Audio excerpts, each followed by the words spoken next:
Pode falar? Então pode daqui. Eu sou Poliana Costa, jornalista e presidente do jornal Daqui DF, uma mídia impressa e digital que atua há quase 17 anos aqui no Distrito Federal. E hoje eu recebo uma pessoa que é muito carismática. Ela que é nascida em Pernambuco, mora aqui pertinho no Jardins Mangueiral, é formada em pedagogia, defensora da cultura, da educação e da população da LGBTQIA+. Ela também é cofundadora do coletivo Distrito Drag e recebeu o título de cidadã honorária de Brasília pela Câmara Legislativa. E em 2022 concorreu como deputada federal com mais de 31 mil votos. E eu tô falando de quem, gente? Da Ruth Venceremos. Ruth, seja bem-vinda ao Pod Daqui, o podcast do Jornal Daqui DF. Poliana, eu agradeço o convite de estar aqui no Pod Daqui. Para mim é uma alegria muito grande a gente fazer esse bate-papo. Ruth, primeiro, antes de falar de quem é Ruth Venceremos, eu quero que você explique para o pessoal de casa quem é Erivan Hilário dos Santos. Pois é, menino, quem é a pessoa por trás da Ruth Venceremos? Então, o meu nome de registro é Erivan Hilário dos Santos, né? E aí eu me entendo nesse lugar como uma pessoa, como artista drag queen, que aí eu me monto como persona Ruth Venceremos. E por algum momento, Poliana, as pessoas sempre perguntavam, mas Erivan é uma pessoa, Ruth é outra. Eu disse que não, que eu acho que nesse processo, né, nesse processo de me autoconhecer como uma pessoa, eu não separo mais quem é Erivan e quem é a Ruth Venceremos. Eu me entendo como uma pessoa por inteira, né? E como uma pessoa por inteira, a gente, como é que diz, é feito de muita coisa. A gente é feito de afeto, a gente é feito de relações. Então, eu me vejo como sendo essa simbiose Erivan, Ruth Venceremos. E agora me fala quem é a Ruth Venceremos, ao contrário de Erivan. Eu acho que Ruth Venceremos eu acho que é uma fonte de inspiração e ao mesmo tempo uma fonte de luta, né? Porque eu brinco, né, que Ruth Venceremos nasceu no Carnaval de Brasília, né? Não poderia ter nascido num lugar melhor que não no Carnaval. E eu traduzo a Ruth muito como sendo a política em pessoa, né? E por política eu entendo como uma missão, né? Política não é profissão, eu não vejo como uma profissão, eu vejo como uma missão de mudar a vida das pessoas, né? E por isso que eu acho que a Ruth tem essa capacidade de poder transitar em vários ambientes, né? As pessoas olham para mim, é LGBT, não sei o quê. Eu só, olha, eu sou muito mais do que ser uma pessoa LGBT.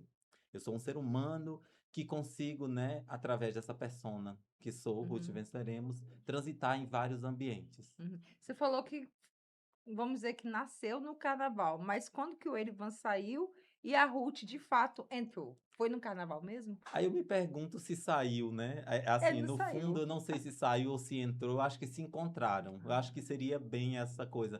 Se E encontraram. curioso, Poliana, porque quando criança, eu sempre fui uma criança que percebia que era diferente de outras, dos meus irmãos. Eu venho de uma família grande, 14 irmãos, então eu sempre percebia que eu já tinha. Era diferente, embora eu fazia tudo que meus irmãos faziam, jogava futebol, né? Ia para roça, que tinha que ir para roça. Mas também eu era uma pessoa que me sentia muito livre de poder brincar também com as meninas, tá, e tal, de poder fazer outras coisas. E aí, no fundo, eu acho que hoje, depois de adulta, eu tô podendo ser um pouco mais quem eu não podia, às vezes, ser na infância, sabe? Assim, Uhum. então, acho que Erivan e Ruth Venceremos é um encontro nesse sentido. Infância, vamos falar um pouquinho de infância. Você é de Pernambuco, né? Como é que foi a sua infância em Pernambuco? Olha, assim, eu venho, como eu disse, eu venho de uma família de 14 irmãos, né? Você é Minha mais velho ou mãe, não? nada, eu tô ali no meio, né? Então, minha mãe, de origem camponesa, meu pai também, que já faleceu, sem instrução, eram pessoas que não sabiam ler nem escrever. E eu digo que eu tive uma infância que, apesar das dificuldades, vivendo sobretudo ali na década de 90 no sertão de Pernambuco, né? Eu digo que eu tenho imagens que figuram até no meu imaginário hoje, imagens belíssimas. Quando as pessoas olham para o sertão, tendem a pensar só a dimensão da seca. Hum. Mas eu convivi ali no Rio São Francisco, então essa é a imagem que eu tenho. é uma imagem, em alguma medida, de fartura do ponto de vista da natureza. Então, eu convivi ali o Rio São Francisco, e eu tive uma infância, assim, que com muitas dificuldades, né? Muitas ausências, faltando muita coisa. E aí, mas eu sempre digo que eu posso dizer que eu tive uma infância, a infância que foi possível. E qual foi a infância possível naquele momento, Poliana? Foi poder ter que ir para a escola, que minha mãe não abria de mão, a gente tinha que ir para a escola, mas ao mesmo tempo, mesmo sendo criança, a gente tem que fazer alguma coisa. Então, na cidade, a gente eu ia ajudar a desmontar as barracas, né, de que vendia verdura, legumes, essas coisas Uhum. todas. Então, eu ia para a feira, né, aí trazia um pouco do que ganhava por ajudar, né, as donas das bancas, levava para casa. Então, desde a infância, eu acabei tendo muita responsabilidade, assim como meus irmãos. Talvez não era o que minha mãe queria do ponto de vista que desejava. Talvez queria que a gente tivesse muito mais tempo livre para brincar. Mas eu digo, foi a infância possível. Cheia de muito desafio, mas também cheia de memórias boas, como era conviver num Rio São Francisco maravilhoso, e de poder ser criada ali correndo, solto e Com livremente. 14 irmãos, né? 14 irmãos. E naquele período que você brincava com seus irmãos, você falou que já era uma pessoa, já sentia diferente um pouco, né? Você já se transformava ou não, alguma coisa assim Eu do tipo? brincava, né? Brincava. Brincava de Eu acho que eu colocar brincava toalha, né? A escondida, gente coloca escondido. toalha na cabeça e Sim. tudo. E no fundo, assim, o mundo às vezes é muito perverso com as nossas crianças, sabe? Por exemplo, quando criança, eu só queria brincar. Não estava na minha cabeça sobre gênero, sexualidade, nada disso estava posto. Eu digo, Poliana, que infelizmente foi a maldade dos outros que começaram a me apontar e fazer com que, inclusive, eu pudesse em algum momento querer rejeitar quem eu era. Eu não posso lutar contra quem eu sou, porque eu sou assim, sabe? Né? Uhum, Para quem acredita em religião, Deus me fez assim, não me fez diferente. uhum. Deus me fez assim, não me fez outra pessoa, sabe assim? Meus pais me fizeram assim, não me fizeram outra pessoa. Mas eu digo que, infelizmente, muitas vezes o olhar do outro, a maldade do outro, que faz com que muitas pessoas elas possam, muitas vezes, sofrerem, serem vítimas de preconceito e discriminação. Quando criança eu estava brincando, mas as pessoas na rua começavam a perguntar, ó o viado, olha o baitola, olha isso, olha aquilo. E eu não conseguia entender por que me nominavam disso, sabe? Uhum. Eu só sabia que eu era uma pessoa diferente. E aí eu fui ganhando consciência de mim mesmo, de que eu era diferente, mas assim, não era a gritaria. Eu lembro quando eu tinha mais ou menos uns 15, 16 anos, um cara disse uma vez, além de preto, dizendo que eu era viado. Aquilo naquele momento me machucou e eu fiquei relutando. Por que ele disse aquilo de maneira gratuita? Eu nunca fiz nada com ele, eu não conhecia quem era. Um estranho disse isso comigo. E aí, naquele momento, eu, adolescente, pensei, Poliana, se eu se eu sucumbir, se eu aceitar esse lugar que ele está tentando dizer que eu não tenho lugar nessa sociedade, eu vou estar renunciando a mim, eu vou estar renunciando à minha própria vida.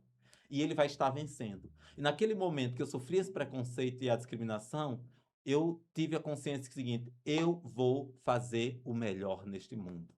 Eu vou ser a pessoa que, apesar da dificuldade, eu vou dar o meu melhor. E foi isso, sabe? Assim, ergui a cabeça, nunca mais vi essa pessoa. Mas, ou seja, foi uma coisa muito voluntária, do nada, de maldade. Ou seja, eu era um adolescente, então. Mas aí eu digo que foi, infelizmente, nesses momentos de preconceito e discriminação, que eu também disse o seguinte: ó, o outro não define quem eu sou. Eu ter consciência de quem eu sou, me basta. Se eu tenho um amor da minha família, o que eu quero mais? Entende? E Uhum. me perguntaram uma vez, uma jornalista, sua mãe lhe acolheu quando criança, quando percebeu que você era diferente? Eu disse, minha querida, eu sofri muito também em casa, às vezes, com os irmãos, com minha mãe. Mas Uhum. depois de grande eu entendi que minha mãe me amou ao modo dela e do jeito que foi possível, sabe? Porque a preocupação da minha mãe era se ia ter o que comer no outro dia.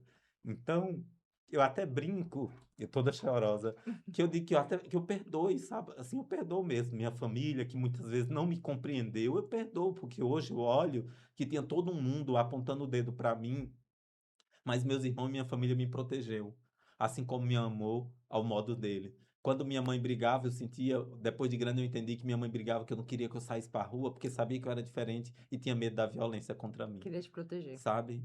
Então, ai, gente. Será que foi daí que você começou a falar: "Eu vou tentar fazer uma coisa diferente, vou entrar para política"? Ou foi porque você também é formada em pedagogia, né? Sim, Como é que foi o primeiro, a ideia de se formar como pedagoga ou a política veio primeiro? Ou eu, quando que entrou nesse muito cenário? boa pergunta e talvez eu não sei nem, não sei, eu acho que essas duas coisas sempre tiveram muito presente comigo. Desde criança, quando eu ia para a escola, quando eu voltava, mais ou menos aos 10 anos, eu ensinava para os meus irmãos ou para os colegas o que eu aprendi na escola. Então, a coisa da docência, ela tem uma força também muito forte na minha vida. Então, eu fiz um curso de pedagogia, eu fiz um antigo magistério, fiz pedagogia. Então, o estudo foi a forma também de eu dar uma resposta para o mundo, sabe? Uhum, Porque eu cresci num lugar e que muitas vezes pessoas como eu, as pessoas dizem assim, ixi, não vai chegar em lugar nenhum, vai ser cabeleireiro, vai ser isso, vai ser aquilo. E não tem a ver com diminuir a profissão nesse sentido, mas uhum. assim, me colocavam sempre nesse lugar. E aí eu fiz o contrário. Eu fui para um lugar, obviamente, também muitas pessoas LGBTs estão na educação, são professores e tudo mais. Mas é o seguinte, eu vou estudar, eu vou estudar. Eu vou estudar com uma forma, inclusive, de responder, de dar uma resposta para a sociedade. Não, a docência sempre foi uma coisa muito forte na minha vida. E aí eu me encontrei, eu morei em um acampamento aos 13 anos, junto com minha família, né, em um acampamento do Movimento Sem Terra. Então foi lá que eu também tive outras oportunidades. Olha na dificuldade, muitos trabalhadores que não sabiam ler nem escrever, aos 13 anos, você acredita que eu juntei um monte de trabalhador, ensinei aos 13 anos eles lerem e escrever? Então, a docência. E, ao mesmo tempo, eu digo que a política está aí. Por quê? Eu, com 13 anos, tendo a preocupação com o outro, de olhar, ó, essa pessoa não teve acesso à educação, eu quero, de maneira voluntária, ajudar essas pessoas. Então, eu digo que, nesse sentido, a política não como Poliana, como política partidária, mas política como a gente tomar posição sobre as coisas que acontecem no mundo. Naquele momento, eu estava olhando pessoas que não sabiam ler nem escrever. Se eu não ajudasse aquelas pessoas, eu estava me posicionando, mas assim, eu estava olhando para o mundo, cada um que se vire, mas não. Eu aprendi, eu tenho essa coisa para mim, a força de que o amor ele é muito importante. E quando a gente fala de amor, a gente está falando de poder ter essa coisa que é fraterna com o outro, ter a solidariedade com o outro, ter compaixão com o outro. Então, quando eu vi aqueles trabalhadores que não sabem ler nem escrever, eu tomei posição e disse: eu vou ajudar essas pessoas a ler e escrever. E é uma das coisas que mais me orgulha de poder ter ajudado assim o próximo. Porque a política é isso, né, Ruth? É ajudar realmente uma pessoa a poder ajudar os que estão ao redor, ajudar uma comunidade, uma sociedade, né? E, Ruth, quando você falou bem assim, que sua mãe se preocupava com você de você não sair para casa, porque ela queria te proteger, né, Sim. realmente. Você se recorda algum preconceito maior que você recebeu na sua vida? Uma discriminação? Qual foi o maior preconceito que você Poxa, recebeu e como que você superou esse preconceito? eu acho que foi, eh, e não foi nem sobre ser LGBT, mas foi uma vez eu fui para uma universidade dar uma palestra e eu não tinha concluído ainda o ensino superior. Eu estava começando, mas eu fui convidada por uma universidade para dar uma palestra porque eu já era um ativista social, eu já lutava muito pelos direitos do nosso povo. E aí, em algum momento, quando chegou ali, né, para discutir a possibilidade de ter um curso voltado para trabalhadores, um curso superior, e aí me convidaram para poder, né, o que é que eu pensava sobre isso, e aí eu dizendo, olha, tem que alterar isso, aquilo, e uma das diretoras dessa faculdade virou, e eu discutindo com ela, mas discutindo com argumentos, simplesmente ela perdeu nos argumentos, ela virou e disse para mim, que não queria continuar aquela discussão, que quando eu terminasse, quando eu fizesse um curso superior, que voltasse para dialogar com ela. Do contrário, ela não iria me ouvir. Ali foi um preconceito de classe, né? Que eu digo o seguinte: do lugar de onde eu estava vindo, e eu estava entrando ainda numa universidade, e ouvir de uma pessoa que poderia ser inspiração, não foi? Mas eu digo, aquilo dali para mim, aquilo dali foi apenas, eu digo que foi um estímulo, porque eu concluí a graduação, eu fiz um mestrado, estou fazendo um doutorado, né? Infelizmente, essa pessoa faleceu antes de eu concluir a faculdade, né? Em razão também de Uhum, saúde e tudo mais. Mas eu digo, e eu não precisava voltar, eu não tinha que dar uma resposta para ela. uhum. Eu não tinha que voltar lá para dizer assim a ela, eu concluí a minha graduação. Porque o mundo foi dando essa resposta de maneira geral. Porque aí eu passei a ser uma pessoa que me destaquei com na luta em defesa dos direitos do nosso povo, por educação, que a pessoa tivesse direito à moradia. Então, isso tá vindo lá desde a minha adolescência, sabe? Então, aí eu digo que na medida que eu fui ganhando também os holofotes na minha região, na minha cidade, na imprensa, tudo mais, então, toda aquela galera que viu aquela discussão, né, que viu aquela discriminação em razão que eu não tinha concluído a graduação, pôde poder perceber de que aquilo dali não foi um obstáculo. Eu tive muitos preconceitos, né? Por ser pessoa negra, por ser LGBT, por ser nordestino, muito forte. Mas, Poliana, eu botei uma coisa na minha vida, eu tenho que saber quais as brigas que eu quero comprar. Porque se toda vez que eu saio de casa, esse preconceito for me atingindo, ele vai me sucumbindo, vai me levando para um lugar que eu não gostaria de estar. Sabe? Eu não quero renunciar à minha vida. Então, às vezes, você tem que ver quais as brigas que você quer comprar. E eu sou aquela pessoa, o seguinte, você vai ver um pouco discutindo, brigando, tal e tal. Eu acho que eu tenho optado por alguns caminhos. Então, se você é uma pessoa que acha que quer me diminuir sendo racista, sendo LGBTfóbico, você vai ter que responder na justiça. Então, eu não quero gastar muitas vezes minha saliva com Sua pessoas. energia. É, minha energia, cara, minha energia tem voltado muito para fazer um trabalho que mude a qualidade de vida do nosso povo. Porque é aquela questão, muitas vezes o problema é com a pessoa que tenta nos Esse é atingir, o né? problema, é dele, É é da dele. pessoa. Aí quando você se olha no espelho e fala, eu não sou o que a pessoa quis me Aham, demonstrar que eu sou, não sou. Então eu não. vou seguir, Não, não é à toa que né? uma vez me disseram bem assim, eu em 2022 andando, eu fui muito bem aceito em 2022, mas teve um momento que uma pessoa disse assim, nossa, na campanha tem de tudo, tem até viado. Meu Aí eu Deus. poderia brigar com aquela pessoa, pô, Liliana, mas eu, vou perder meu tempo, não, continuei entregando meus panfletos, mas tive uma oportunidade, cheguei perto desses jovens, eram dois, e disse, e aí, tudo bem? Vocês estão prontos para votar num viado pela primeira vez? Aí eles, Nossa, nossa, não sei o quê, parará. E você eu disse assim, arrasou. olha só, não, mas tudo bem, se vocês entendem assim. Aí Uhum. apresentei, mostrei quem eu era, tudo mais, e aí eu estabeleci uma conexão com aqueles dois jovens. Porque aquela questão, às vezes o ruim se torna o bom, o bem, né? Que você vai lá e vai mostrar, viado, mas calma aí, vamos conversar um pouquinho, você entende o que Tipo é? assim, Aí começa a mostrar suas propostas e tudo, a sua simpatia, e vai mostrando a sua trajetória. as pessoas esquecem uma coisa: discurso o vento leva, o fazer e o exemplo é o que determina o seu caráter. Não é o discurso, é o seu fazer. É como você age. Não é o que você fala. O que você fala é importante, sem dúvida. Mas palavras, discurso, o vento leva. A questão é, e o que você faz? Uau. Entende? Eu sou essa pessoa que eu digo, embora, pode pensar o que for, mas eu tenho clareza de quem eu sou e Uhum. de qual a missão que eu vim fazer nesse mundo, e isso me basta. Por isso, quando eu encontro algumas pessoas que às vezes vêm com uma piadinha ou que é preconceituoso, eu não fecho num primeiro momento, tipo assim, eu não vou para briga, não. Eu, tipo Uhum. assim, tento estabelecer algum diálogo. Uhum. Obviamente que tem gente que não tem possibilidade de você ter Sim. diálogo mesmo, mas eu sou essa pessoa que eu gosto também de dar oportunidade para que as pessoas me conheçam. Engraçado, essa sua fala me lembrou de uma fala que eu disse ontem, conversando com uma pessoa. Eu falei assim: olha, palavras vão ao vento. Olha as ações. Uhum. Olha as ações da pessoa. Ruth, eu sei que a sua trajetória é uma trajetória de luta, né? Mas qual foi a decisão mais difícil que você tomou na tua vida? Entrar para a política institucional. Porque eu sempre fui uma pessoa, Poliana, desde adolescente, que eu sempre tive envolvido em muita coisa. Na minha comunidade não tinha escola na época, nós juntamos os trabalhadores e fomos até a prefeitura exigir que tivesse escola. Então eu venho desse lugar. Eu venho de um lugar que nós tivemos que, sim, a gente fala hoje, muita gente fala, invasão, porque invadir aqui tal lugar, né, que os trabalhadores, muita gente, né, não tem casa, acaba indo para terreno público, ocupa, tudo mais. Eu venho desse lugar também, de que nós tivemos que lutar para poder ter uma moradia digna, ter um monte Conquistar de o coisa. sonho. Então, tá sempre. Então, eu sempre tive no lugar de fazer o atrito, de fazer a luta, tal e tal. Para mim, por que que foi mais difícil entrar para a política?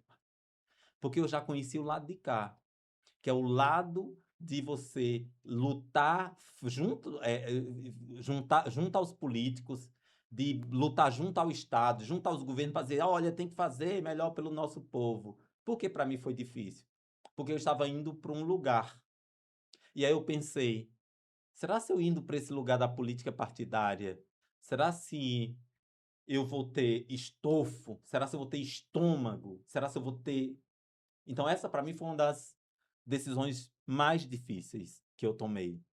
Mas aí, ao mesmo tempo, eu pensei, e veio a sabedoria, eh, que nós, enquanto povo trabalhador, a gente tem que aprender a ocupar a política também.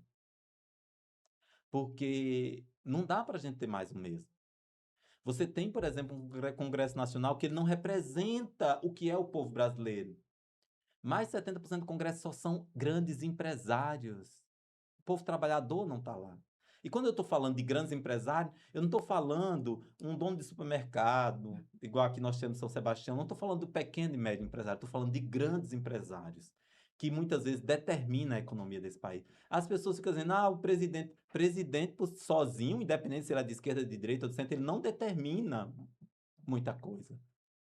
O Congresso Nacional é o principal espaço hoje de decisão política desse país. Então você tem que não representar. Então eu olhei para aquele Congresso seguinte, não.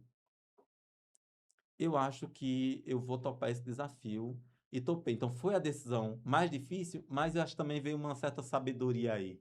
Eu passei por tantas coisas na minha vida. Eu passei por tantas, né, minha família, meus pares, eu vi muita gente, eu vejo muita gente sofrendo.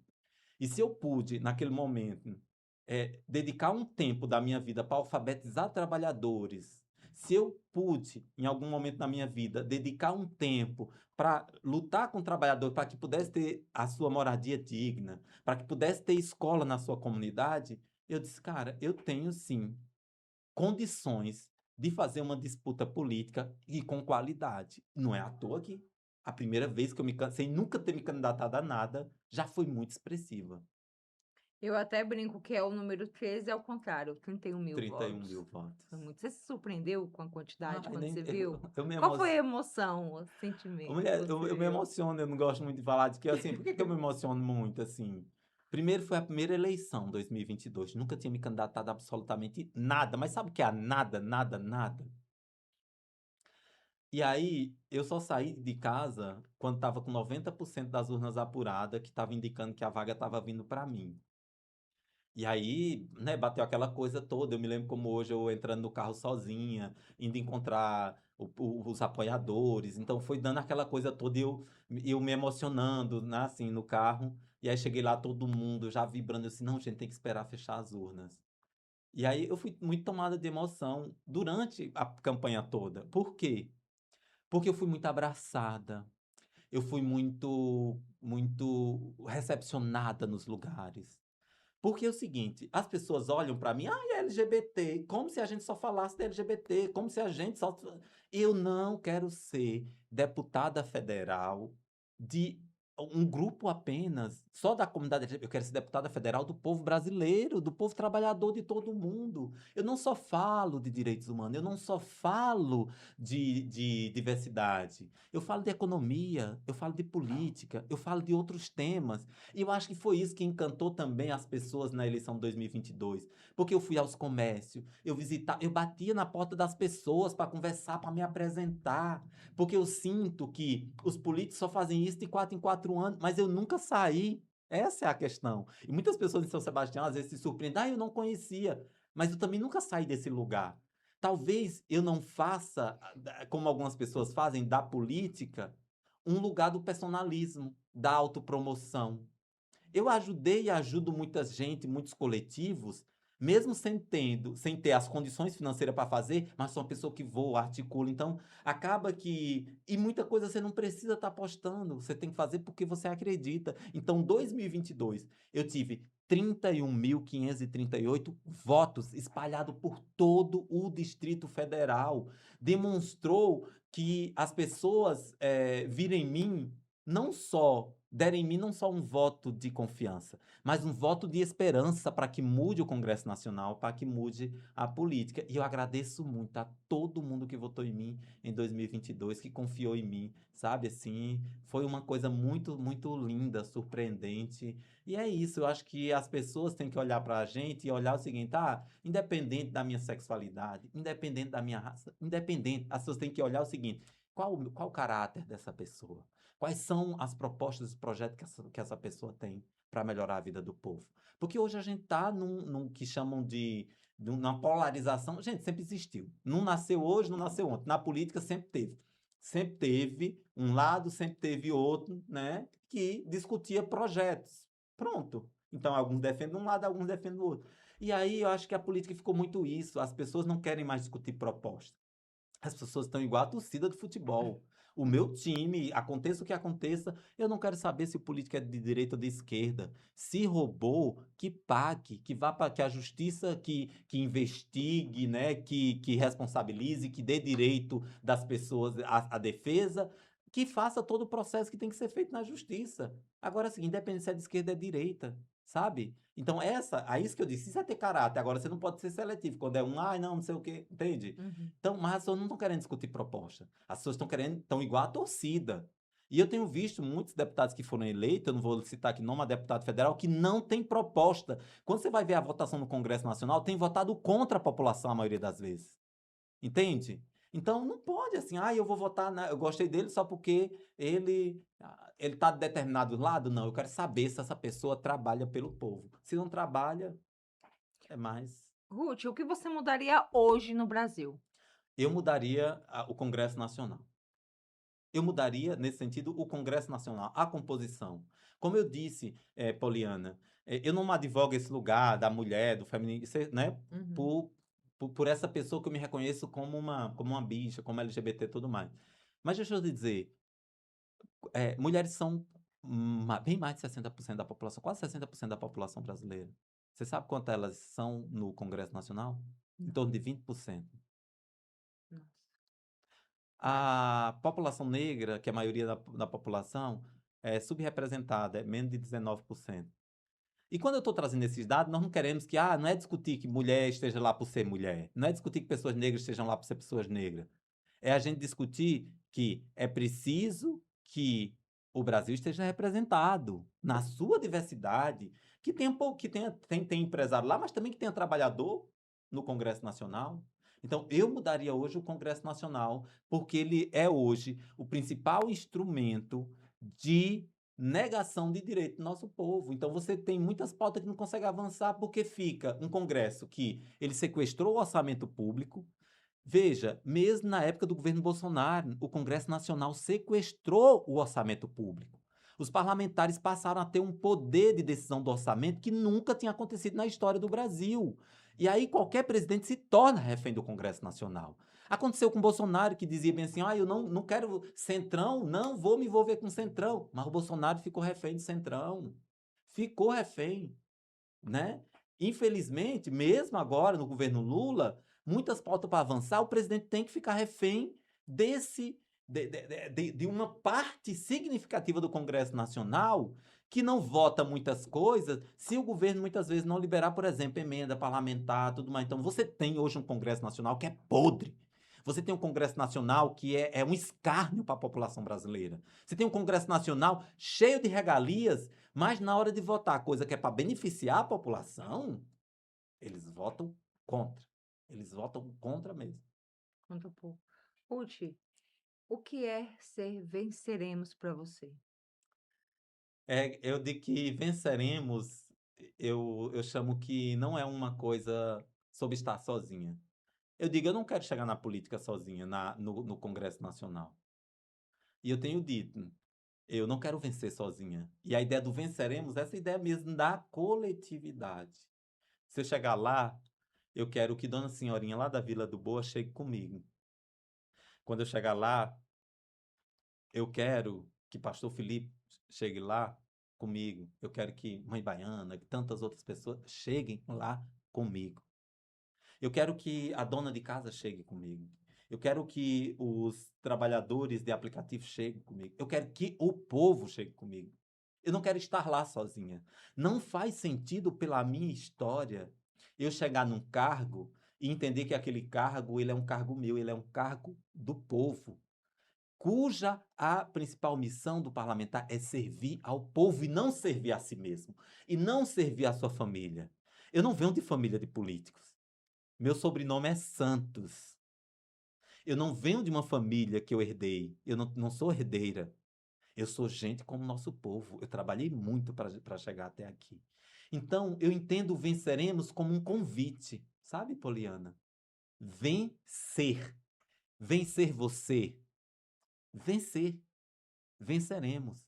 O que as pessoas querem é poder viver com mais dignidade, com mais qualidade de vida. O que as pessoas querem é prosperar. Mas eu digo, a gente não vai fazer isso sozinho. Porque, Poliana, por mais que eu conquiste alguma coisa na minha vida, um carro novo, uma casa, a gente diz, ai, foi meu esforço. Será que foi só seu esforço? Claro que tem a nossa garra, a nossa disposição de não baixar a cabeça, de vai lá, de coisa. Mas, cara, a gente não existe no mundo sozinho. A Ruth é singular, venceremos é plural. A Rússia é singular, a venceremos é plural. Ruth, a sua trajetória de vida, ela é motivadora. E hoje a Ruth, agora, na minha frente, olhando toda montada, linda. Olha para aquela criança lá atrás, lá no Pernambuco, com o pé no chão. O que que você diria para essa criança Nós hoje? vencemos. Eu digo que nós vencemos para a criança que eu fui, porque eu vi muitos colegas se perderem ao longo do caminho. Eu vi muitos colegas, Poliana, não poder realizar alguns sonhos.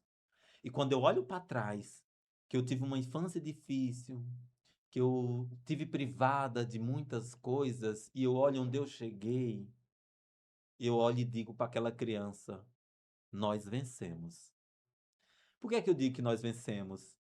Porque as pessoas, quando foi em 2022 que eu tive essa votação, a Ruth perdeu. Eu disse, não perdi, eu venci. Porque eu não tinha nenhum voto. Eu não tinha nenhuma pessoa comigo, entre aspas. E eu saí da eleição com 31.538 pessoas que acreditam no nosso projeto. Como eu disse, não é um projeto individual, ele é um sonho coletivo que vai se realizar na medida que a gente ocupar essa cadeira no parlamento e servir ao povo, como é a finalidade da política e dos políticos. É uma missão. Política, nesse sentido, é uma missão. E a missão é ajudar as pessoas. E o nosso tempo já está estourado. Ruth, Ô, para mulher, eu converso finalizar, muito, tu também, então, aí já. eu queria um programa de 2 horas, mas passa rápido, né? Passa, passa. Ruth, para finalizar nosso podcast, pode daqui. eh, Deixa uma mensagem para as pessoas e por que que você tem que estar representando a gente lá em cima? Olha, a principal mensagem que eu deixo para quem está nos vendo é: a vida é difícil. A vida muitas vezes vai nos apresentar muitos obstáculos. O salto de qualidade é quando a gente consegue superar. E é muito importante que, apesar das dificuldades que a gente enfrenta todos os dias, quando a gente acorda, né, tem que trabalhar, tem que correr, fazer o corre, o importante é a gente não perder de vista onde a gente quer chegar, quais os sonhos que nós queremos realizar, porque sonhar ainda é uma forma de nos manter vivos.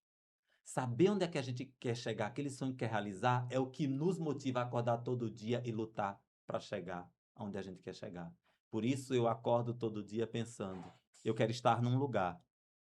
E é uma caminhada que não farei sozinha. Por isso que eu digo, eu convido muitas pessoas para estar junto comigo nesse projeto coletivo, porque a política só muda quando o povo tem coragem de ocupar o seu lugar. Uau! Gratidão, Obrigada, obrigada. sucesso.